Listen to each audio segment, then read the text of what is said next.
Assalamu alaikum. Good afternoon. Our speaker today is Mr. Carbon, and he is expert in dealing with your customers, and he teaches you how you focus on the services.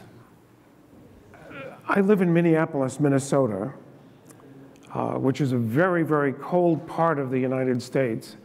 The temperature over the last month has not been above freezing for the entire month. So I thought I'd share a little bit of what the weather looks like there and how beautiful it is here. But most importantly, what I learned when I moved to Minnesota was that we can get so focused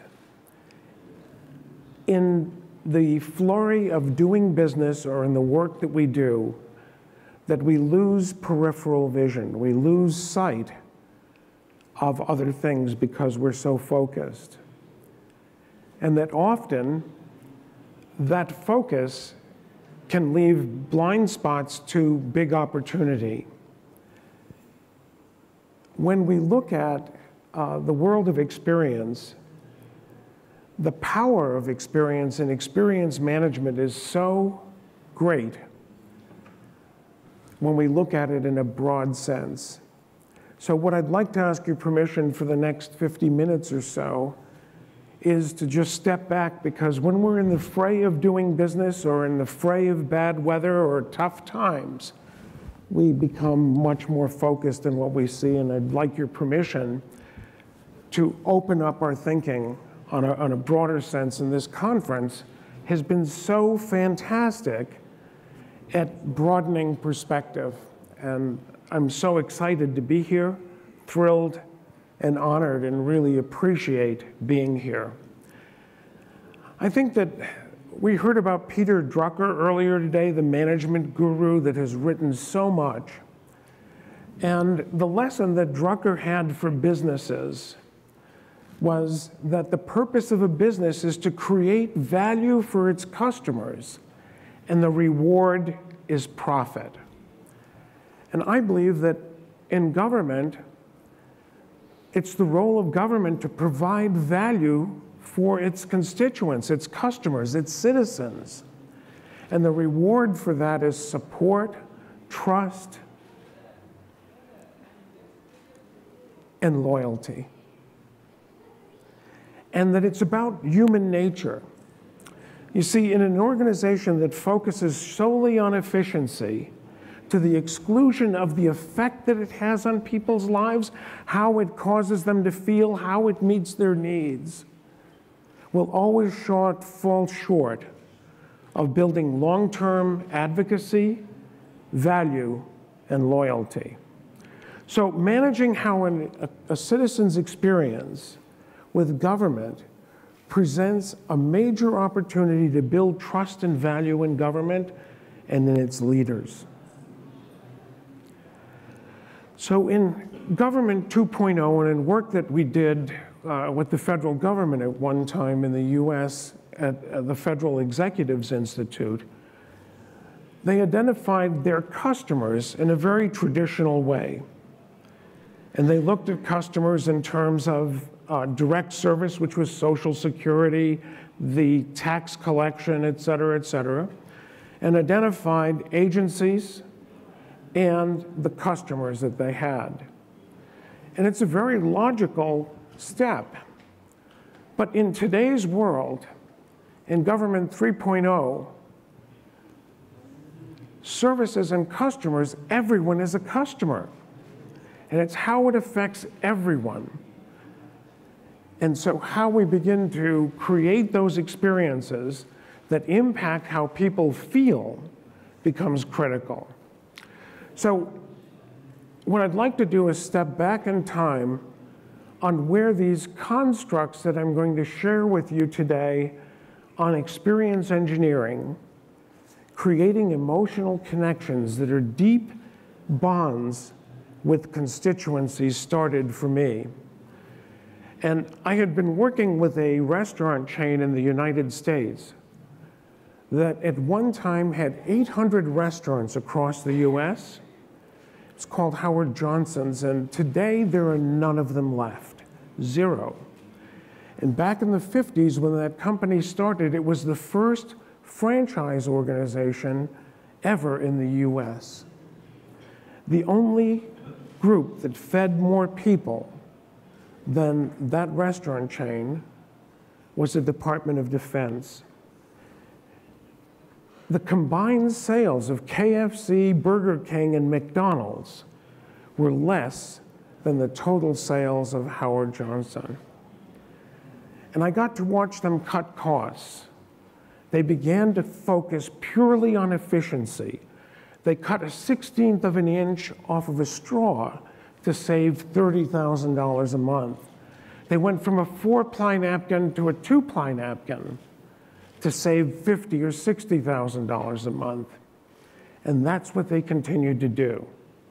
Well, the blessing in my life was that at that same time, I was working with an organization in Orlando, Florida, the Disney organization. Any of you been to Disneyland or familiar with Disneyland and Disney? Well, when I got to work with them, they were quite clued in. They really understood something that most other businesses did not understand.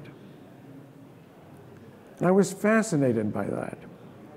It was when Epcot Center was being built, and I was changed for life. I will never be the same. It was like I was struck by lightning. I'll never have a dark beard or more hair either. But at that time in my life, I was so impressed by an organization that was talking about the temperature and the velocity of the wind blowing in your face in Spaceship Earth. An organization that was talking about an ice cream bar and the temperature that it would be at, because it would melt faster there than it would in Minnesota where we have snow. To be so inside the heart and mind of the customer, to be concerned about how it feels for a parent and for a child to have an ice cream bar melting in their hand. To know what that feels like, and to understand that if we freeze it at a temperature that's a little bit lower, it won't drip. The scent of chocolate chip cookies, fresh baked cookies, come out of a glass jar and are pumped out onto the street, a created scent. Main Street is designed on a forced perspective so that when you go in the morning, it looks like there's so much to see, and at night, when your feet are tired, it looks like a very short walk. The height of the buildings are built on a scale so that children are not intimidated by the height of the building. To understand what all of those clues and signals were was so exciting to me, because it was the power of the mouse to have people pay to come to Disney again and again and again and again. And at the time that I was doing this work, it cost more to go to Disney than it did to take a trip to Europe. And yet people would come back and talk about how wonderful that experience had been. So that fascination led me to trying to understand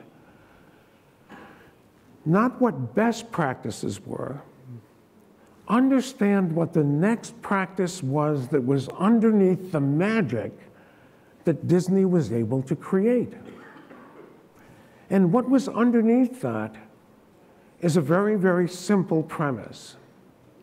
Disney was a cartoonist. And as a cartoonist, you have 4 frames to make that connection. where someone says, oh, I get it. And in those 4 frames, you embed clues or signals that are aligned to create that feeling. It's systems thinking. If this is the outcome I want, how do I align the details, the pieces, every element to create that feeling? And in the movies, there were hundreds and thousands of frames. And in the Disneyland, there were all sorts of frames to be able to embed clues in. And it's those clues that come together that create the composite, that create the branded experience, the experience that is distinctive to an organization. And I've watched organizations go there and try to do best practices, and they'll come back, and they'll call customers guests, and they'll look people in the eye, and they'll thank them for their business, and nothing happens. Because what they're doing is taking something out of a system and bolting it onto the experience that they have, hoping that it will create the effect. And it doesn't. And for years, that's what has been happening, primarily in the area of service, customer service. Why is it that we've spent billions and billions of dollars in the world of customer service, and yet all of the ratings continue to decline? So in the 21st century, there's a lesson to be learned from Disney. Now, what's interesting is there was a modern-day Disney. Who would the modern-day Disney be? Anyone? Who would a modern-day Disney be? Steve Jobs, exactly. And it's not by coincidence that Jobs was the single largest shareholder in the Disney Corporation at the time of his death, that the first person that he hired when he went to Pixar was a Disney Imagineer.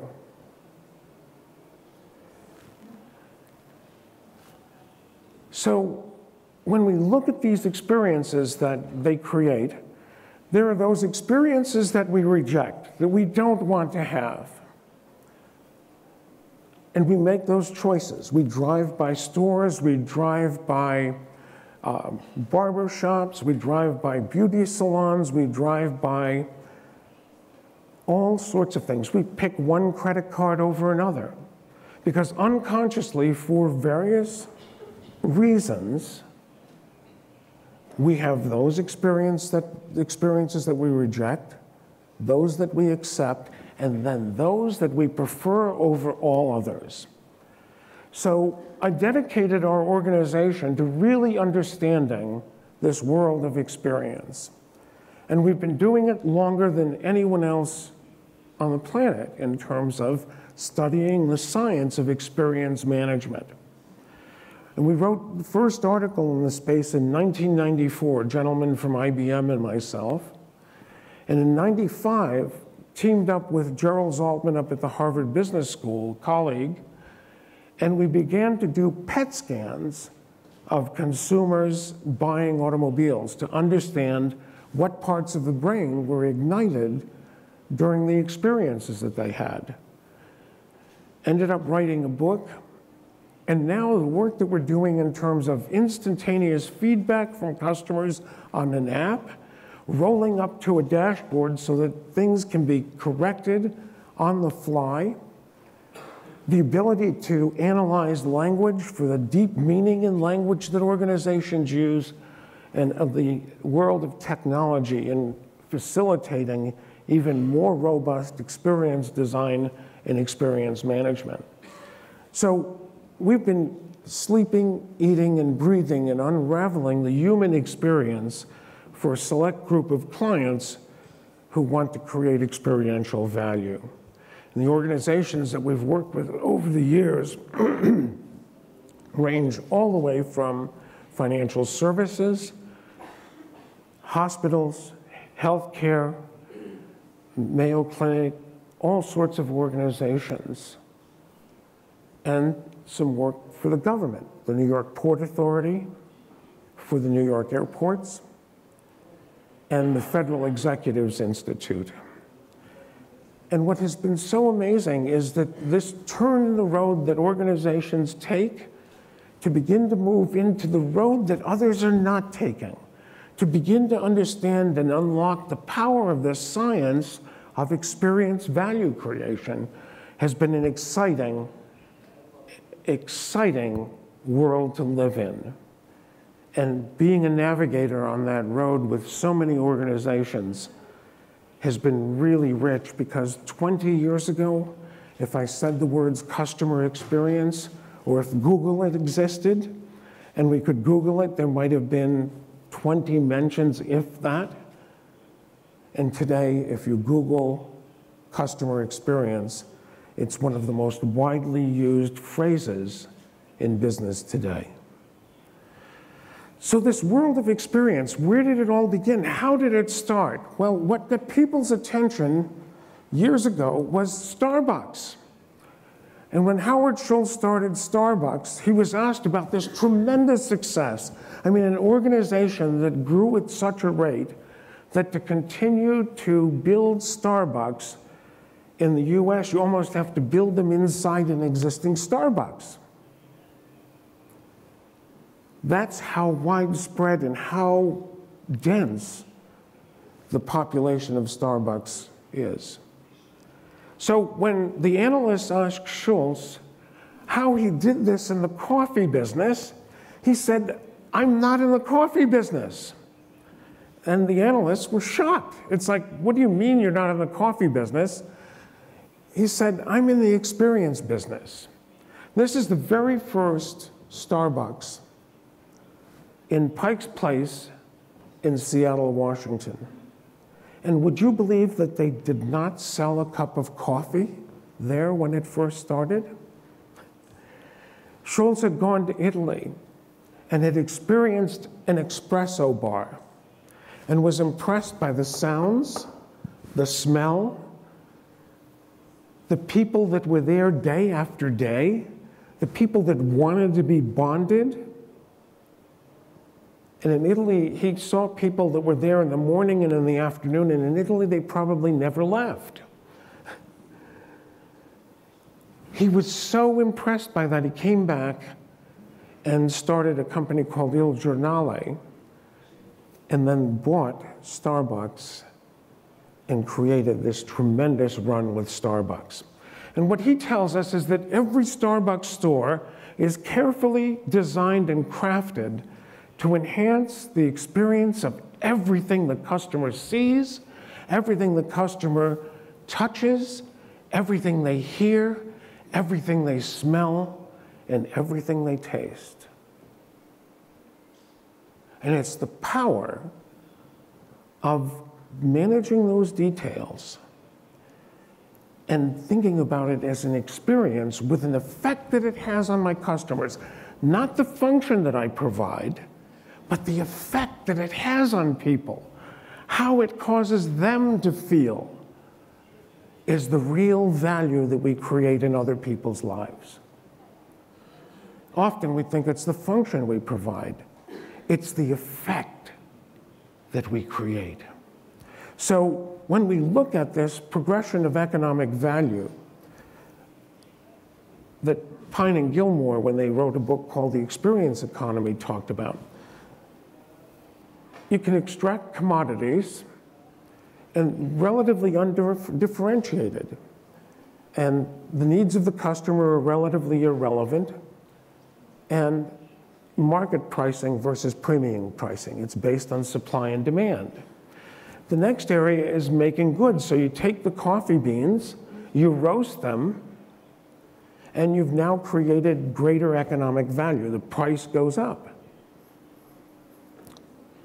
You then take it and create a service where you actually boil water, pour that over the beans, and you've increased the economic value again.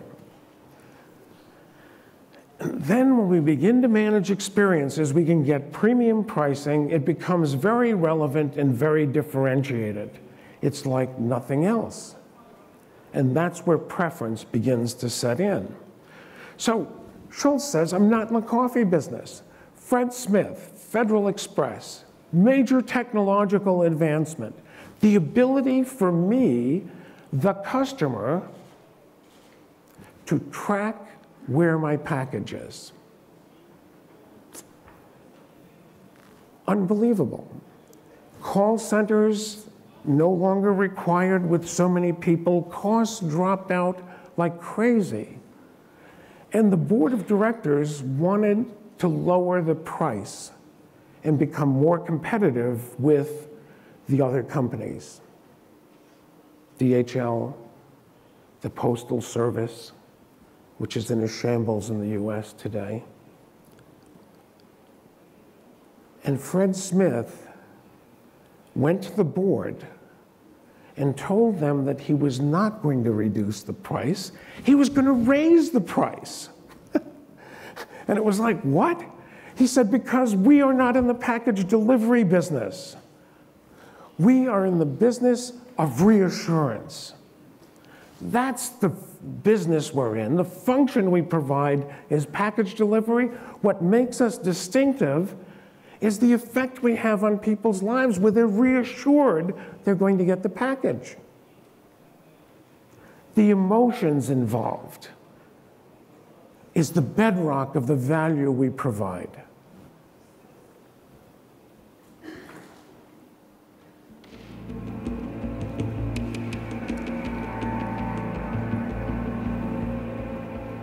The storm was on a Monday, and we got back here on the Sunday after, and there was no communication. No, we didn't know what we would find. The penguins have been here since we opened. I didn't know if they would be alive when we got here.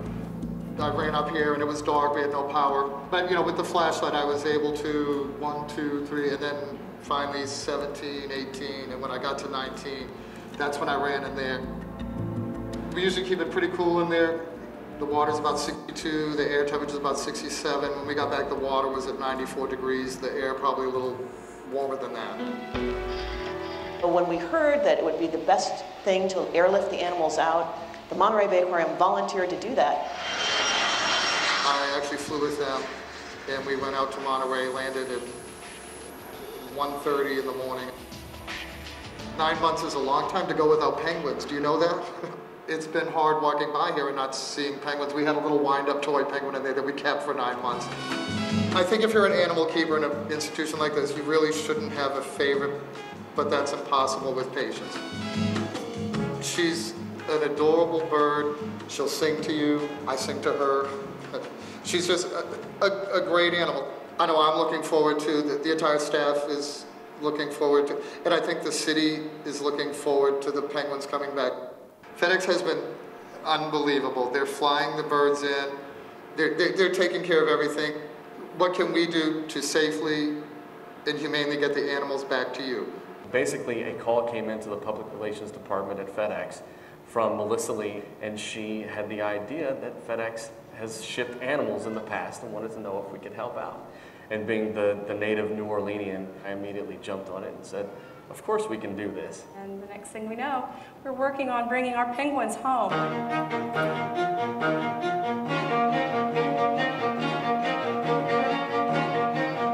We needed special pressurization requirements for the sea otters.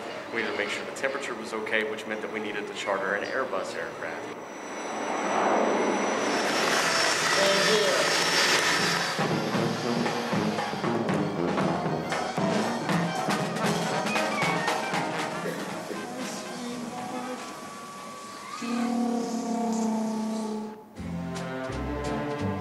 We will never forget the generosity of FedEx, and the city of New Orleans will never forget the role that FedEx has played in bringing the penguins home and reopening the aquarium.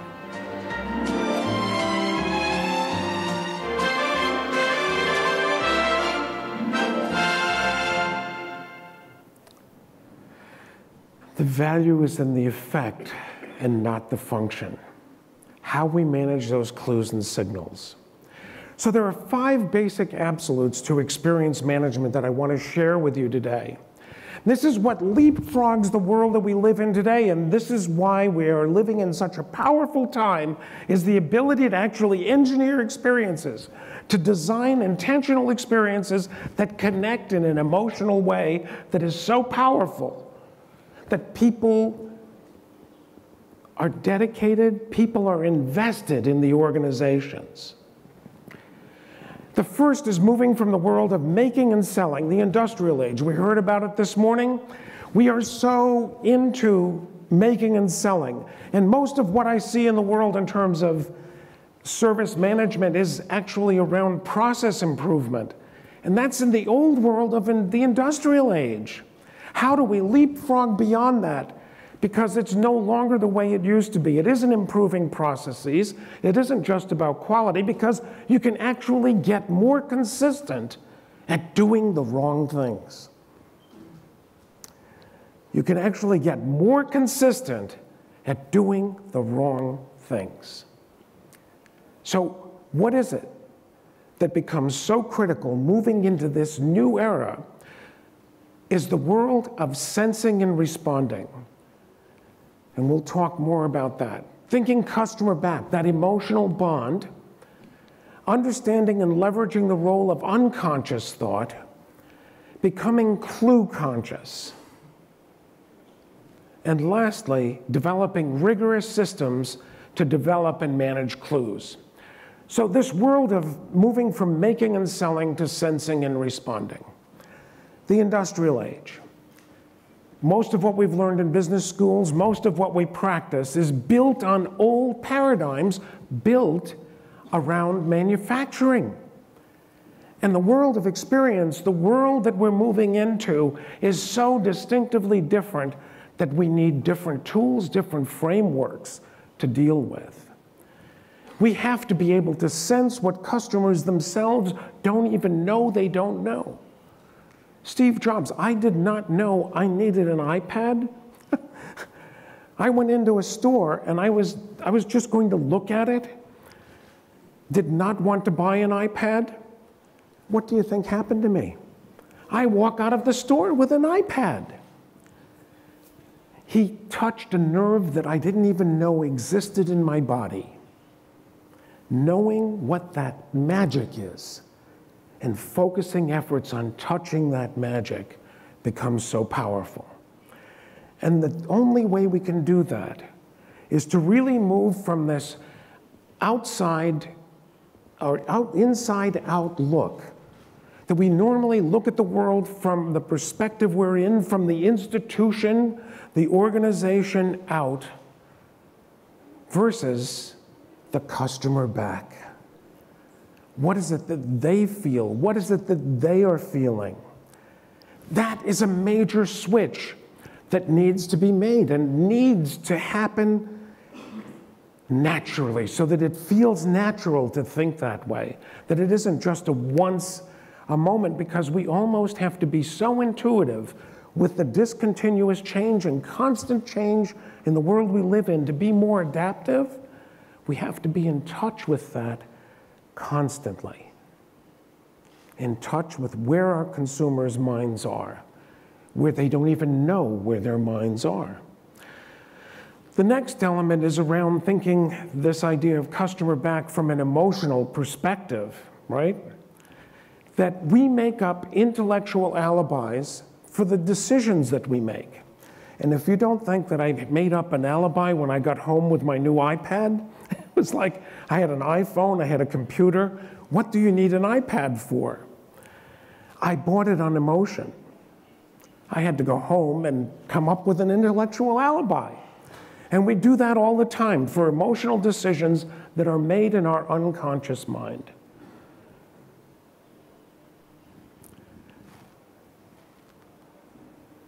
Now, when we look at this rational side of the world, have many of you read the book Good to Great?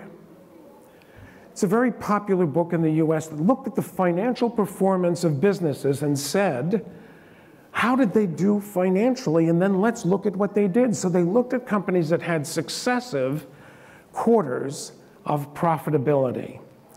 And these are the companies that came up. And Circuit City doesn't exist anymore. That went away. But these are the other companies. And I usually ask an audience, have you recommended any of these companies to anyone else? And people will say, no, because there's no emotional bond. So there was a group, a good friend at Emory University, Jag Seth and a group, that did a research project. And they asked customers, if a company went away tomorrow, name the companies that if they went away tomorrow, you would mourn the loss of, that it would change your life. And they call these firms of endearment. And these are the companies that came up. And you'll actually recognize some of these. Google.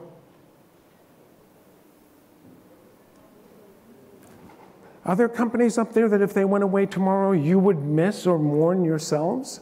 Apple? I would mourn the loss of Apple.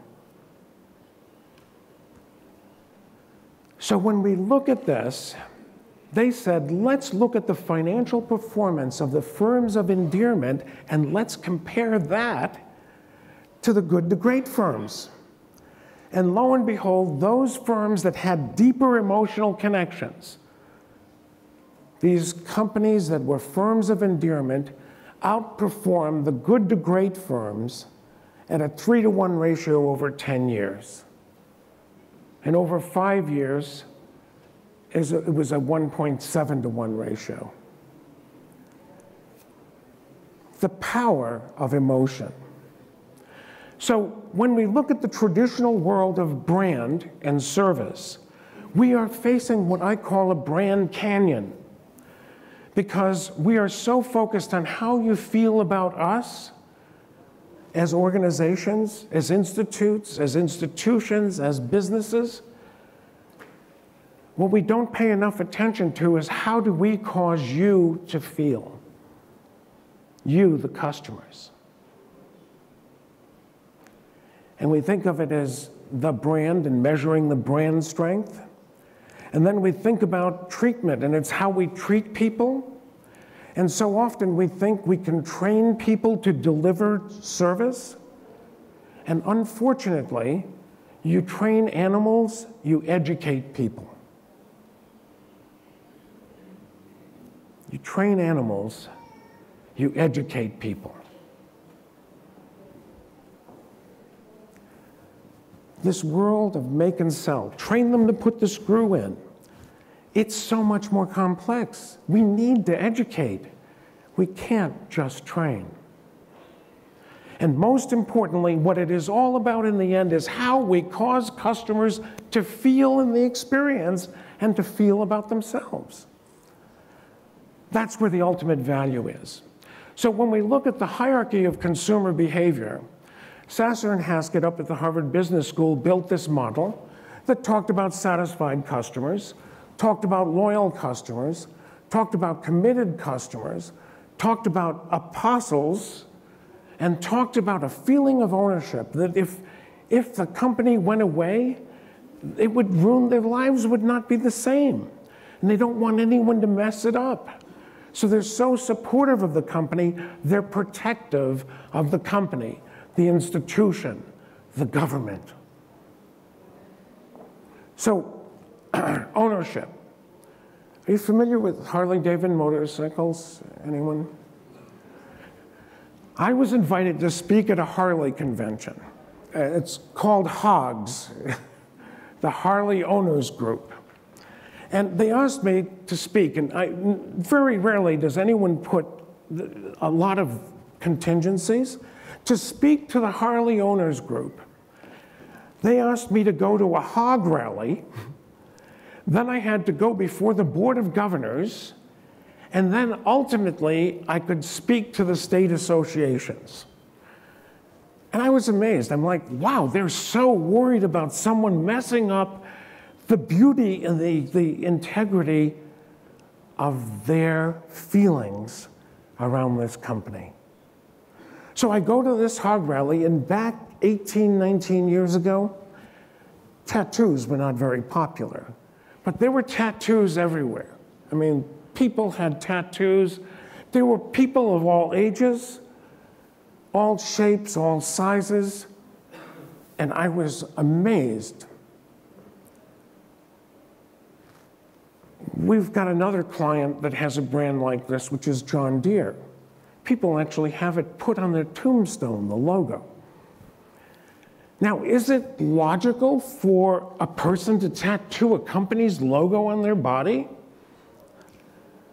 Does anyone have a government tattoo?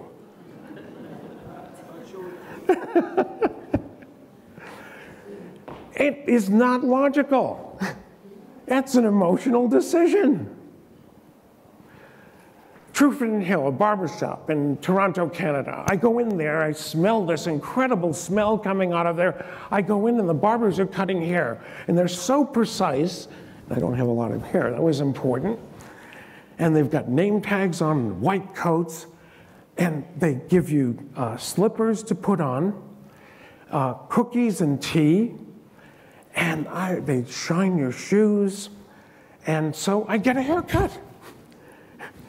And I'm wearing this cape made out of cotton, beautiful cotton. And where I was getting my hair cut in Minnesota, they'd put this plastic cape on me with these big pink and purple gardenia flowers, and I would sweat underneath it. I'm like, this is so different, I feel so good. And we were going to Toronto to have a meeting with Royal Bank of Canada with my team. We had done a wave of work with them, we were going to do another wave of work. So I'm here really anxious about getting to the meeting, but I'm having such a great time that I get a shave, and I don't shave. But the hot towels, I was feeling fantastic. I go to the meeting, and it was one of those meetings that was just so phenomenal. I get downstairs, my phone rings, it's like, can you start on the project on Monday? I'm thrilled. I'm so thrilled. I said to the team, we're going to go out and celebrate tonight. I go back to the room, I go into the bathroom, I flip on the lights, I look in the mirror, and I had a horrible haircut, but I felt fantastic. I had a cowlick that was so bad I had to use a wet cloth and a hairdryer to get it to sit down. 3 weeks later, I'm in Toronto. What do you think I do? I go back there for another haircut. I then even started scheduling my haircuts around trips to Toronto. My family thought I was crazy. It's like, you need to get your haircut internationally now? Are you too good for our town? And when I'm in London and speak, I always stay an extra half day to get a haircut at the original Trueford & Hill. Unbelievable. Is it logical for someone to start getting haircuts in Toronto when they live in Minnesota? No.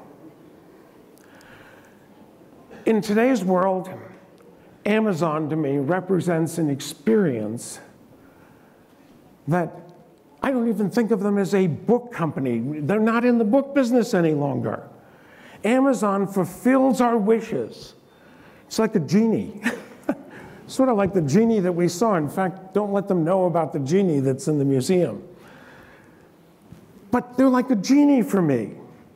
I have something I want to find, I make a wish, they find it at a price, and it appears at my door. Sensing what I don't even know myself as a customer and fulfilling that. So powerful. Is the way I feel about Amazon logical? Why wouldn't I go to a corner store to buy some of the things that I buy? So next is leveraging the role of unconscious thought. And you see, we've learned more in the last decade about brain science and neuroscience than in the entire history of those disciplines. So as technology moves, our understanding of human behavior is also growing at an exponential rate. How we blend those two things together in the future is what will make the difference for governments, make the difference for businesses in terms of how engaged our constituencies become. Jerry Zaltman, a professor up at the Harvard Business School that I've done lots of work with, and I mentioned that we did these PET scans.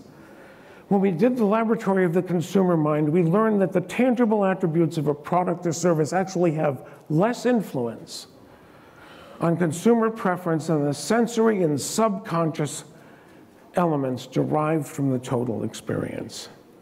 And it's not understanding what customers think, because customers will only express an opinion, and opinions aren't always what they feel. It's understanding how they think about something. Because how they think about something is there are clues and signals in an experience that affect our emotions, that shape our attitudes, that ultimately drive our behavior as consumers. So the power of unconscious thought. We heard a little bit about it today, but in our unconscious thought, in this special area in our brain are frameworks that drive our emotions that are unconscious. And it's where all of our unconscious processing goes on. The limbic pathways of the brain. And the way we create memorable experiences and can design clues that are embedded in experiences that have high stiction. Some of the architecture here in Dubai has high stiction. It's memorable. And every time you see it, it connects the same neurons and the same feelings of excitement as I look out at the tower, at the hotel. It's the power of connecting those neurons over and over again, those emotions that are similar. And what we know is that 95% of our processing takes place at an unconscious level. 95% of what we process in an experience is happening in our unconscious. And when we're dealing with the tip of the iceberg, we're just dealing with conscious opinions, what people say. What we need to understand is the universal schemes, the psychological and biological needs of constituents, what the cultural forces are, which are generally common archetypes, and then individual wants, which are unique scripts. So has anyone ever purchased a paper out of a vending machine? Would you believe that 78% of the people who purchase a paper out of a vending machine do not take the top copy? People who go into a bookstore do not take the top copy. People who buy a magazine off of a magazine rack don't take the top copy. It's that unconscious wiring that deals with an unconscious construct around contamination. Someone else touched it. Very primitive. They won't take the top paper. We're going to do a little experiment on how we process experiences. This experiment, I'm going to show you a picture of a young lady with a red dot on her nose. I'd like you to focus on the red dot, and then when I switch to a white screen, I want you to blink rapidly looking at the white screen. This is an example of how we fill in our brains when we looked at artificial intelligence. The artificial intelligence that exists in our brains and the multiple things that we fill in and the patterns that we fill in unconsciously in terms of emotions and how we make sense out of clues and signals is what this demonstrates.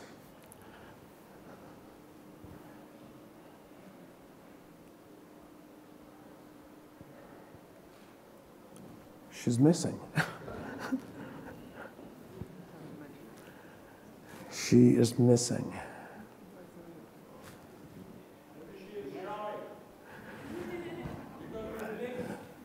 I wanted you to experience this for yourself.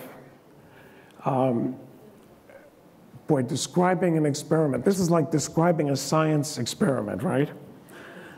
What ends up happening is as you stare at this, and what I'll do is I'll make this available somehow to all of you. You stare at the red dot, and when you go to the white screen, it's a negative. It's a black and white negative. Have you seen it? And after you've seen it and stare at that red dot, you blink, and it's a color photograph, and it moves up and out. It's magical. I'm not crazy, right? And I'm not lying, it does work. I'll make sure that we can send a link to you so that you can see that. But that's how our unconscious thought process works. So the other element is becoming clue conscious. What are the clues that are embedded in an experience? There's a barrage of clues that we are barraged with in an experience. Some are rational, some are emotional. It's what we see, hear, smell, taste, and feel. We break them into humanic clues, functional clues, and mechanic clues. So it's the functionality of the Vagura service. The mechanic clues are the sights, smells, sounds, all of those physical aspects. And the humanic clues. By the way, the nicest invitation I've ever received, ever, to speak anywhere came from you. The paper, the whole presentation was so moving. It was incredible. Those were the mechanic clues that were like, I want to speak there. It was amazing. So let's do a little quick clue scanning and look at some of the clues that are around us. In the FedEx logo, there's a very subtle clue that's tucked away in the FedEx logo. And it's literally this sense of reassurance that things are going where they're supposed to go. This is a hotel room that I checked into, and on my pillow at night are safety tips. That's not the way I want to go to bed at night. It tells you to lock up your valuables. Here, they'll make breakfast for you in the morning. If you fill the card out, they'll take the bet that you'll be alive in the morning. That's a lot more reassuring than someone telling you you may not make it through the night. Toilet paper. I mean, toilet paper. Who would think that toilet paper would tell us something? Unconsciously, toilet paper speaks to us. Because this is a hotel room that I checked into, and I walk into the room and I'm thinking, who got here before me? Or did they forget to clean the room? Because we've become accustomed to the toilet paper triangle. And its absence caused me anxiety. Not everyone executes the toilet paper triangle well. Execution is a big piece of it. And some people can actually make a dangerous toilet paper triangle. And, you know, in marketing, someone said if one is good, two must be better than one. And then the competitors saw the two, and they said, we'll do three. And then we can get into a stamped toilet paper. We can get into a seal. And Microsoft sends me, I'd gone on a speaking tour all over to New Zealand and Australia. And what was amazing is the hotels that they put me in were millennial hotels for much younger people. The bed was on the floor in this hotel, and they actually had instructions on how to use the toilet paper. That was amazing. This is the flower over the triangle. We could do the stuffed pocket. We could do the triple trifold ruffle over the toilet paper triangle, the triple trifold ruffle under the toilet paper triangle. Here, you could have an accident before you get to use the toilet paper, if you're in a hurry. So it's a question of what's a nice touch and when is it too much? So last night in my room, I didn't know what to do with this little guy. I didn't want to destroy him. And I'm like, what, do I put him on the floor? Do I bring him back into the bathroom? Is that where his home is? And I'm trying to figure out what to do with this little guy. So I let him sleep at the end of the bed. And he was very inexpensive. It's not like our dog at home that we have to feed. So the key is you cannot not have an experience. It's a question of how managed or haphazard that experience is. It's a question of whether the clues come together in a way that cause you to feel that emotional bond, that we don't even know how or why it happens. Why am I so bonded to Apple? It's the way all the clues come together to cause that feeling. How we manage the clues, how we design them, how we shape them, how we articulate them. And those clues are what we see, hear, smell, taste, and touch. Again, functional, mechanical, and humanic. So we can develop rigorous systems to manage these clues. We can design them just as architects design buildings and engineers build buildings. We can design experiences with the clues that create these emotional connections built right into the experience. And it's really learning, creating, doing, and then there are sets of tools underneath these. The most important tool is the idea of a motif, which is what is it that people want to feel. So when we talk about happiness, what is the architecture of happiness? What is the emotional architecture? What are the chords that we have to hit to cause that feeling of happiness? Now, often I hear companies tell people, go out and delight your customers. Until you do the anatomy and the architecture of the experience of delight, delight is when we experience surprise and joy. It's the combination of those two pieces. So in a hospital emergency room, it's all about movement. How do we keep that sense of movement? And what we typically do is people will do process mapping. Touch points. Doesn't work. We're not touching emotions there. We're touching process. So what you lay over that is what we call psychological pathways, the emotions someone is feeling in an experience. And that gives you moments that matter. And that is the way that you look at an experience from inside the head of a customer. And in the US, it's what led us to doing Progressive Auto Insurance, where a claims adjuster in a car shows up at the scene of the accident. And we're training them in grief counseling because it's a loss. Refreshments, at the time we did this, it was actually having a cell phone was a big deal. So it's systems thinking. What's the effect I want to create and how do the pieces come together? So this experience motif is critical. It's the emotional end frame. What are the emotions we need to strike with the way we design an experience? And in designing that experience, we can design clues to move them out of the rejection area, out of that acceptance zone and up into the preference area, and design them to create those strong bonds. That motif becomes the thread that ties all of the pieces together, all of the clues. And when we look at the first day hire for John Deere globally, a program we launched in Brazil, India, and across the globe, it's making sure that people felt significant, encouraged, and connected. That's employees. Because you can design employee experiences. We do both employee and customer experience. And it's that where you can then begin to figure out where you need to design bringing those emotions up higher.